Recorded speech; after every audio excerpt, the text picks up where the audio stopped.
The champagne tasted better than usual. Maybe it was the vintage, or maybe it was watching my parents' faces turn progressively redder as they realized where my sister Melissa had chosen to hold her wedding reception. The Grand Meridian wasn't just any hotel. It was the most exclusive property in the city, with room rates starting at $800 per night and a waiting list for events that stretched 18 months. "This is absolutely ridiculous," my mother hissed across the lobby, her voice cutting through the gentle piano music floating from the lounge. She was dressed in an expensive cream suit that probably cost more than most people's monthly rent, her blonde hair perfectly styled, her makeup flawless. The picture of old money elegance. Except we didn't have old money. We had my father's moderately successful dental practice and my mother's real estate license that she'd never actually used. "Melissa, darling, are you sure you can afford this? The deposit alone must be." "We can afford it, Mother," Melissa said tightly, smoothing down her engagement cocktail dress. This was the pre-wedding family meet and greet, scheduled for the evening before tomorrow's ceremony. "Brandon's family is helping." "Of course they are." My father adjusted his tie, looking around the lobby with poorly concealed envy. Dr. Richard Williams had always wanted to be the kind of man who stayed at places like the Grand Meridian, but had never quite managed it. At least someone in this family married well. I took another sip of my champagne, saying nothing. I was sitting in one of the lobby's plush armchairs, already checked into my room, watching the family drama unfold with detached amusement. "Oh, there she is," my mother said, her voice dripping with disdain. "Just sitting there like she belongs here. Emily, shouldn't you be at work? I thought coffee shops kept late hours." "I took time off for the wedding," I said calmly. "How generous of them to give the part-time barista a few days off," my father added. He walked over to where I was sitting, looking down at me with that expression I'd seen my entire life. Disappointment mixed with contempt. "I hope you're not expecting us to pay for your room here, Emily. Your mother and I are already stretched thin helping with wedding costs." That was interesting, considering Melissa had just said Brandon's family was paying for everything. But I didn't point that out. "I have my own room, Dad. Don't worry about it." "Your own room?" My mother laughed, a sharp sound. "Emily, a standard room here costs more than you make in a week. Did you put it on a credit card? Because we are not bailing you out again when you can't make the payments." "I haven't asked you for money since I was 19, Mom." "Yes, when you dropped out of that perfectly good business program at State to pursue your little creative writing fantasy," my father said. "Worst investment we ever made. $20,000 in tuition down the drain." Melissa shifted uncomfortably. "Maybe we should go see the ballroom? The coordinator said she'd give us a tour at 7. "In a minute, sweetheart." My mother was still focused on me like a hawk that had spotted wounded prey. "I just want to make sure your sister understands the value of money. Emily, you're 32 years old. When are you going to get a real job? Stop pretending that serving coffee is a career." "I'm happy with my work," I said simply. "Happy?" My father shook his head. "You know what would make you happy? Financial security. A husband. Children. The future. Instead, you're living in that tiny apartment in the old district, driving that ancient Honda, wearing clearance rack clothes." "My clothes are fine, Dad. They're an embarrassment." My mother looked me up and down with visible distaste. I was wearing simple black pants and a navy blue blouse, both well-made but understated. "At least try to look presentable for your sister's wedding. People are going to know we're related." "The horror," I murmured into my champagne. "What was that?" "Nothing, Mother." Brandon's parents arrived then, mercifully interrupting the conversation. Michael and Patricia Green were exactly the kind of people my parents wished they were. Genuinely wealthy with the quiet confidence that comes from never having worried about money. Michael owned 3 car dealerships across the state. Patricia sat on the boards of several charities. "Richard. Susan." Patricia air-kissed my mother on both cheeks. "How wonderful to see you again. Isn't this venue just spectacular?" "It's extraordinary," my mother gushed, her entire demeanor changing. "Melissa has such excellent taste." "The Grand Meridian is one of our favorite properties," Michael said, shaking my father's hand. "We've hosted several corporate events here. The service is impeccable." I watched my father's jaw tighten slightly. The Greens could afford to host corporate events here. The Greens belonged. "Emily." Patricia noticed me and came over, warm and genuine in a way my own mother had never been. "So good to see you, dear. Are you all checked in?" "I am, thank you." "Wonderful. We've reserved a table at the restaurant for 8 o'clock, the hotel's main dining room.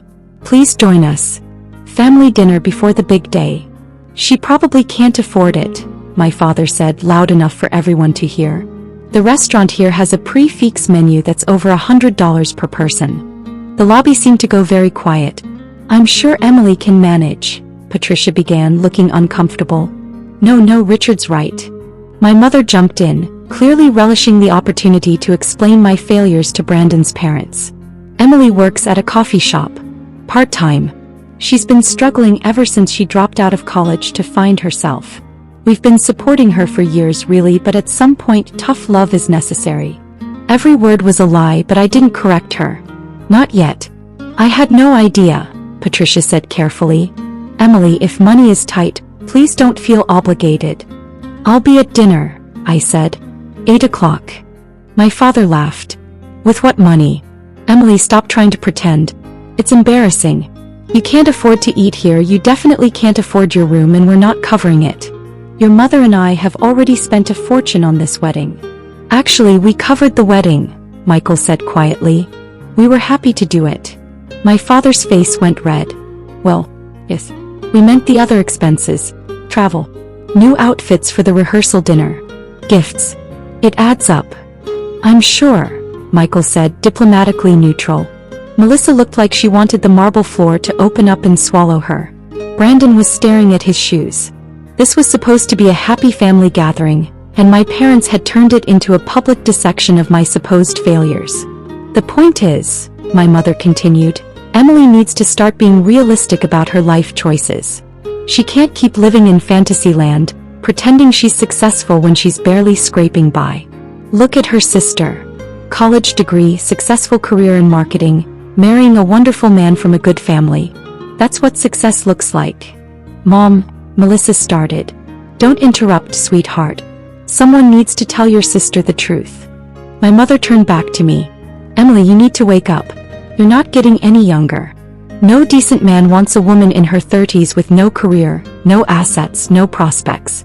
You're going to end up alone, working minimum wage jobs for the rest of your life." "I'm not sure this is the time," Patricia tried again. "It's exactly the time," my father said firmly. "We've coddled Emily for too long. Let her face consequences for once. She wants to stay at this hotel? Fine.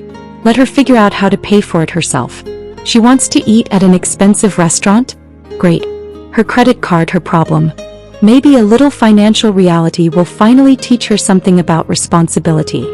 I could have spoken up then. I could have ended it. But something made me wait, made me want to see how far they'd push it. How cruel they'd be willing to get in front of witnesses. "You know what I think happened?" my mother said, warming to her theme. She was enjoying this now. "I think Emily got here early, saw this beautiful hotel and got ideas above her station. Probably thought she'd check in, put it all on credit and enjoy playing princess for a weekend. Living the high life on borrowed money, just like she's lived her whole adult life on borrowed time." "That's not fair," Melissa said quietly, but no one listened to her. "Fair?" My father snorted. "I'll tell you what's not fair.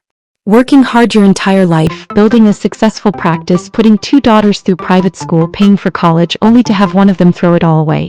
Emily had every advantage, and she wasted all of it." "I don't think Emily wasted anything," Brandon said suddenly. He'd been quiet until now, but he looked angry. "She seems perfectly happy." "Happiness doesn't pay bills," my mother snapped. "And don't worry, Brandon, we're not asking you to pay for her. You're joining this family, but Emily's failures are not your responsibility." "How generous of you," I said. My mother's eyes narrowed. "What was that?" I said, "How generous? You think this is funny? Emily, you're 32 years old with nothing to show for your life. Nothing. No career, no husband, no children, no property, no savings. You serve coffee for a living. You drive a car that's older than some of your coworkers probably are. You live in an apartment I wouldn't house my cleaning lady in. You don't have a cleaning lady," I pointed out. "That's not the point." "What is the point, Mother?" "The point is that you're a disappointment. She was almost shouting now, her careful society mask slipping. The point is that we raised you better than this. The point is that your sister is getting married in one of the most exclusive hotels in the city, and you show up like some kind of charity case, expecting everyone to take care of you. The lobby had gone completely silent. The piano player had stopped. A few hotel guests were staring. Even the front desk staff had paused what they were doing to watch. Melissa was crying quietly. Brandon had his arm around her. Patricia and Michael looked deeply uncomfortable, clearly regretting ever meeting my family. My father stepped closer, looming over me. Here's what's going to happen. You're going to check out of whatever room you conned your way into. You're going to drive back to your apartment tonight. You can come back tomorrow for the wedding ceremony, but then you're leaving. We're not having you embarrass this family any more than you already have. I'm not checking out, I said calmly. Then we're not paying for your room. I never asked you to. Emily, stop pretending you have money, my mother shrieked. Just stop. It's pathetic. We all know you're broke. We all know you're living paycheck to paycheck. We all know that whatever room you booked, you can't actually afford it. I took the last sip of my champagne and set the glass down on the side table. I'm staying in the presidential suite, Mother. It's $1,200 per night. I've booked it for 4 nights. That's $4,800, plus taxes and incidentals. I can afford it. My father actually laughed. The presidential suite. Of course. Why not claim you own the hotel while you're at it? I don't own the hotel, I said. At least you're not that delusional. I smiled. My company does. The silence that followed was deafening. What? My mother said faintly. My company owns the hotel, Mother. Well, 60% of it. The other 40% belongs to an investment group out of Singapore. But Hartfield Hospitality has controlling interest in the Grand Meridian, along with 4 other properties in the state and 12 nationwide. We're in the middle of expanding into international markets. Just closed a deal on 2 properties in Dubai last month, actually. My father's face had gone from red to white. That's impossible. It's very possible. I'm the founder and have been for 8 years. You work at a coffee shop, my mother said, her voice strangled. We've seen you. We've driven past that place in the old district. Coffee and Pages. We've seen you through the window. I own Coffee and Pages, I said. I opened it 6 years ago. It's been profitable for 4 years running. Nice little side business, and it lets me stay connected to what customers actually want. Market research, basically. But hospitality is the main business. Hotels, resorts, boutique properties. We're a private company. I don't really advertise my involvement. Prefer to stay under the radar. Melissa had stopped crying. She was staring at me with her mouth slightly open. You're lying, my father said flatly. I'm really not. This is insane. You expect us to believe that you who dropped out of college, who has never shown any business sense whatsoever, own a successful hotel company. I expect you to believe whatever you want, Dad. But yes, I dropped out of college at 19 because I had a better opportunity. A friend from high school had inherited some money and wanted to invest in a startup. I had ideas about boutique hospitality, about creating experiences rather than just providing rooms. We started small. Bought a struggling bed and breakfast property, renovated it, made it profitable. Used those profits to buy another property. Then another. Built it up slowly over the years. Who's we? Michael asked. He looked fascinated rather than skeptical. My business partner, James Chin. We met in high school, stayed friends afterward. His grandmother left him $300,000 when she died. He trusted me with it. Best decision either of us ever made. We're worth about $40 million now combined. $20 million each, give or take, depending on how the market's doing. Patricia made a small sound. My mother looked like she might faint. $20 million, my father said slowly. Give or take. And you never told us? You never asked. You decided what my life was, and you weren't interested in any information that contradicted that narrative. When I tried to tell you about the business early on, you told me to stop lying and get a real job. So I stopped trying to tell you. But we've driven past that coffee shop, my mother said weakly. We've seen you working there. Multiple times. I check in on all my businesses regularly. I own 3 coffee shops, actually. Coffee and Pages was just the first. The other 2 are in different cities. I spend about 1 day a week doing regular shifts, talking to customers, talking to staff. Keeps me grounded. Reminds me what good service looks like. Melissa found her voice. 8 years? You've been running a successful company for 8 years and you never said anything. I tried, Mel. Remember when I invited everyone to the grand opening of the renovated Riverside Inn? Our second property? That was 7 years ago. Dad said he wasn't going to waste his time at some amateur hotel. Mom said I was embarrassing myself. You were the only one who showed up, and you left after 20 minutes because Mom called and said it was time to stop encouraging my delusions. My sister's face crumpled. I remember. I thought you were just managing it. I didn't know you owned it. I tried to tell you. You didn't want to hear it. This is ridiculous, my father said, but he sounded uncertain now. If you're so successful, why do you drive that old Honda? Why do you live in that tiny apartment? I like my Honda. It's reliable. And I don't live in that apartment anymore. I moved 3 years ago. I own a townhouse now about 2 miles from here. But you've never asked where I live, so you wouldn't know that. You've never visited me, never invited me to visit you. You just kept the same mental image of struggling, pathetic Emily and never updated it with new information. You should have told us, my mother said, tears starting to form. You should have made us understand. I tried. For years. You didn't want to understand. You wanted a failure daughter to compare to your success daughter. Made you feel better about yourself somehow. That's not true, Melissa said, but she didn't sound convinced. Before anyone could say anything else, a man in an immaculate suit approached our group. Thomas Reynolds, the hotel's general manager. I'd worked with him for 3 years. Good evening, he said smoothly, professional smile in place.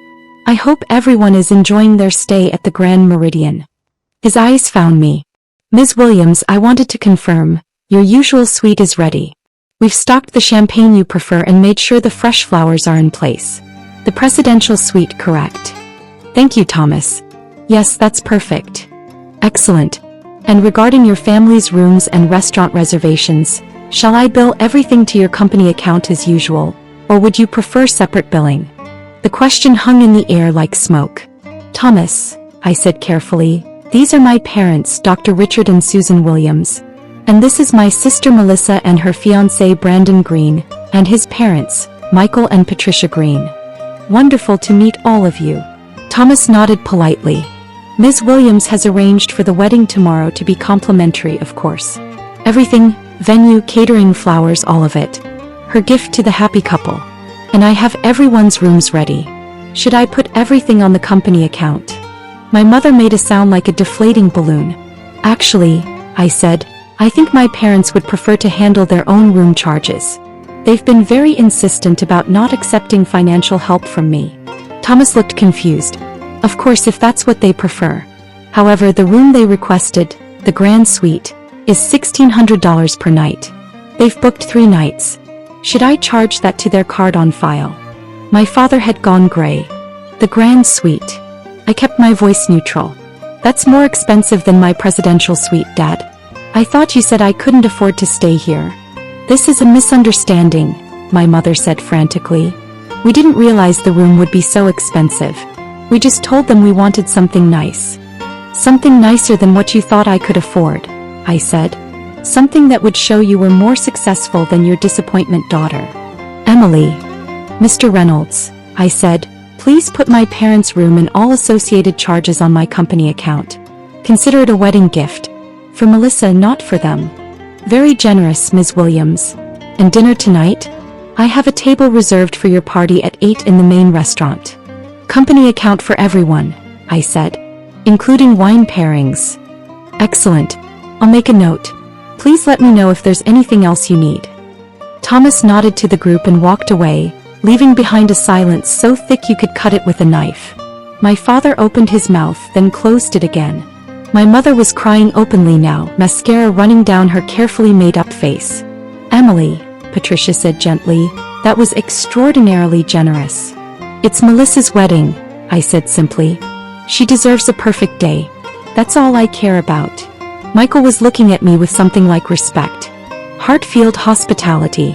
I've heard of your company. You're doing interesting things with boutique properties. There was an article in Hospitality Today about your approach to renovation and customer experience. That was a good article. The writer really understood what we're trying to do. I'd love to hear more about it. Perhaps at dinner.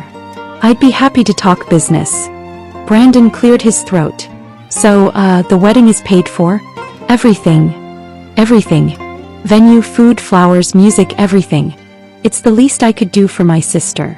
Melissa burst into fresh tears, but these ones seemed different. She stumbled forward and hugged me fiercely. I'm so sorry, she whispered. I'm so sorry. I should have listened. I should have believed in you. I should have. It's okay, Mel. Really. You're here now. That's what matters. She pulled back, wiping her eyes. $20 million? You're actually worth $20 million. The business is. James and I each own 50%. But yes, approximately. And you're paying for my entire wedding? The venue's mine anyway. Just seems like good synergy. She laughed, a slightly hysterical sound. I can't believe this. I can't believe any of this. Why didn't you tell me? I tried. You remember that lunch we had last year? When I tried to explain what I do, and you said you didn't really have time to hear about the coffee shop business. That's when I gave up. I'm an idiot. You're not an idiot. You just believed what you were told. My parents still hadn't said anything. They stood there frozen, looking at me like I was a stranger. Which I suppose I was. They'd never actually known me. We should go freshen up before dinner, Patricia said diplomatically. Emily, thank you again for your generosity. We'll see you all at 8. After they left with Brandon and Melissa, I was alone with my parents in the lobby. The piano player had started playing again. Normal hotel sounds filtered back in. The ding of elevator bells, quiet conversations, luggage wheels on marble. Emily, my father started, then stopped. He looked lost. I don't understand, my mother said. How could we not know? How could we not see? You didn't want to see, I said. You wanted me to be a failure. It made you feel better about your own lives. That's not true. It is true, Mom. And the sad thing is, I would have shared all of this with you. If you'd just been kind. If you'd just asked. If you'd ever treated me like someone whose life mattered. But you didn't. You spent 12 years telling me I was worthless. And now you're surprised that I stopped trying to prove otherwise. We're your parents, my father said. His voice cracked. We deserved to know. You deserved nothing, I said, and I meant it. You earned nothing. You did nothing but criticize and demean and belittle. Why would I share my success with people who've spent over a decade celebrating my supposed failures? We didn't celebrate. Yes, you did. Every time you told someone I was a disappointment. Every time you complained about me to your friends. Every time you compared me unfavorably to Melissa. Every single time you were celebrating the fact that I'd failed because it confirmed your worldview, your assumptions, your superiority. My mother was sobbing. My father looked older than I'd ever seen him. What do we do now? He asked quietly. That's up to you, I said. You can go to your extremely expensive room that I'm paying for, enjoy the wedding tomorrow that I'm paying for, eat the dinner tonight that I'm paying for, and then go back to your lives pretending this never happened. Or you can actually think about your behavior and decide to change. But that's your choice. I'm done trying to earn your approval. I stood up, smoothing down my blouse. Emily, wait, my mother said desperately. Please. Let us explain. Explain what exactly? Explain why you've spent 12 years telling everyone I'm a failure? Explain why you never once asked about my actual life? Explain why you were willing to humiliate me in front of my sister's in-laws? I shook my head. There's nothing to explain. You showed me exactly who you are. I just finally started believing you. You're our daughter, my father said. Please. Don't shut us out. I'm not shutting you out, Dad. You shut me out years ago. I'm just accepting the situation as it is. I walked toward the elevator, leaving them standing in the lobby. I could hear my mother crying, could feel my father's eyes on my back, but I didn't turn around. At 8 o'clock, I went down to the restaurant. My parents were already there, sitting stiffly at the large table Thomas had arranged. Melissa and Brandon arrived moments later with his parents. The evening was awkward but civil. My parents barely spoke. When they did, they were subdued, almost meek. It was the first time in my life I'd ever seen them unsure of themselves. Over appetizers, Michael asked me about the Dubai properties and I explained our expansion strategy. Patricia wanted to know about the coffee shop concept, and I walked her through the business model. Brandon asked about hotel renovations and I told him about our sustainable design approach. My parents listened. Just listened. They didn't interrupt, didn't contradict, didn't belittle. They listened like I was a stranger telling them about a life they'd never imagined. Which I suppose I was. The next day Melissa's wedding was perfect. The Grand Meridian's ballroom looked spectacular. The food was exceptional, the music was beautiful. I gave a short toast that made Melissa cry happy tears. My parents gave a toast that was stilted and awkward, clearly written in the wake of the previous evening's revelations. At the reception my mother tried to talk to me. Emily, about yesterday. Not today, Mom. Today is about Melissa. But we need to talk. We need to explain. Maybe later. Not today. She backed off, tears in her eyes again. My father caught me near the bar during the dancing. I'm proud of you, he said quietly. What you've built. It's remarkable. Thank you. I should have said that years ago. Yes. You should have. He flinched like I'd slapped him. Can we start over? Can we try again? I don't know, Dad. That's not something I can answer right now. What can I do to make this right? I looked at him, really looked at him, and saw a man who'd just realized he'd wasted 12 years on a comfortable lie. A man who'd spent a decade feeling superior to a daughter who was, in reality, far more successful than he'd ever been. A man facing the consequences of his own cruelty. You can start, I said slowly, by asking yourself why you needed me to fail. Why it was so important to you that I be a disappointment. Why you couldn't just be happy for me or proud of me or even just civil to me. Figure that out and maybe we can talk. I walked away, leaving him standing by the bar. 3 months later my mother sent me a letter. A real letter, handwritten on nice stationery. It was 12 pages long. She talked about her own mother who'd been critical and cold. He talked about her fears of never being good enough. She talked about how she'd projected all of that onto me, how she'd needed me to be struggling so she could feel successful by comparison. She apologized. Really apologized, not the fake kind where someone says sorry but means, sorry you're upset. She took responsibility. She asked if we could try to rebuild our relationship, slowly with no expectations. My father sent his own letter a week later. Shorter, more blunt. He admitted he'd been jealous. Jealous that I'd built something bigger than his dental practice. Jealous that I'd done it so young, jealous that I'd made it look easy.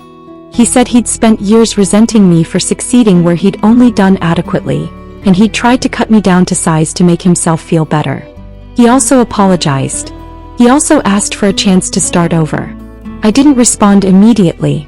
I let myself sit with their letters for a few weeks, thinking about what I wanted. Thinking about whether forgiveness was something I was capable of offering. Eventually, I invited them to lunch. Not at one of my hotels, just at a quiet restaurant downtown. We talked. Really talked, maybe for the first time in my adult life.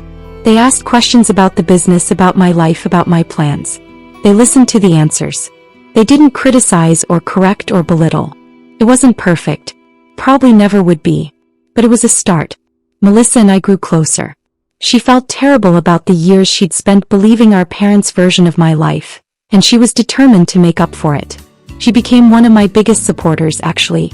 Started telling her friends about her sister, the CEO. Started attending company events. Started being the sister she should have been all along.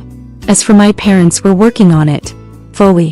There are still moments when they slip back into old patterns, still comments that sting, still assumptions that hurt. But they catch themselves now. They apologize. They try. I'm not sure we'll ever have a normal parent-child relationship.